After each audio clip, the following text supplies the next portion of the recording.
Müvekkilim Rıdvan Özdemir 7 Ekim 2014 tarihinde bu 6-7 Ekim olayları diye bilinen, Kobani olayları diye bilinen olaylar esnasında Diyarbakır'da yaralanmıştır. Bu yaralanmadan dolayı müvekkilim uzun bir süre yoğun bakımda kalmıştır. Ayın 13'ünde yoğun bakımda çıkmıştır. O yaralı halinle her ne kadar ifade vermemiş olsa bile ayın 16'sında 16-10-2014 tarihinde Diyarbakır Emniyet Müdürlüğü'nde ifade vermiştir. Bu ifadesinde Rojhat isimli bir elinde kamera bulunan, bir elinde silah bulunan birisinin de kendisine saldıranlar arasında bulunduğunu, kendisini yaralayanlardan şikayetçi olduğunu belirtmiştir. O tarihten şimdiye kadar ne yazık ki bu emniyette verdiği ifadesi nedeniyle olayda olduğunu belirttiği kişiler aleyhine herhangi bir dava açılmamış, herhangi bir işlem yapılmamış.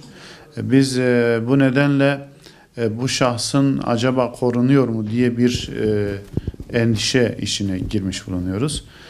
Bu şahısın özellikle hem de Güneydoğu Gazeteciler Cemiyeti'nde ödüle layık görülmesi, yani yaptıklarının ödüllendiriliyor gibi, hem de dediğiniz gibi yani devletin görevlileri Diyarbakır'daki en üst memuru olan vali ve yine adalette Diyarbakır'daki adaleti temsil eden en büyük kişi olarak Başsavcılık, Diyarbakır Başsavcının bu törende bulunuyor olmasını da yadırgıyoruz.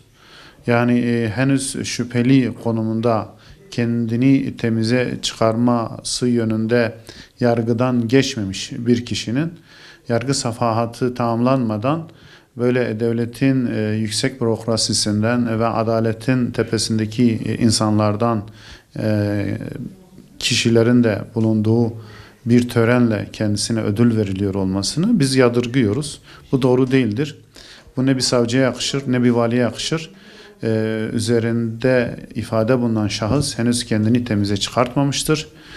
Bu Rojhat Doğru isimli şahısla ilgili biz müvekkilimizin 16 Ekim 2014'te vermiş olduğu, emniyete vermiş olduğu ifadenin mutlaka işleme konulmasını ve eğer konulmayacaksa biz yeniden adalete, yeniden yargıya bu müvekkilimizin şikayetiyle ilgili başvuruda bulunacağımızı buradan belirtmek istiyoruz.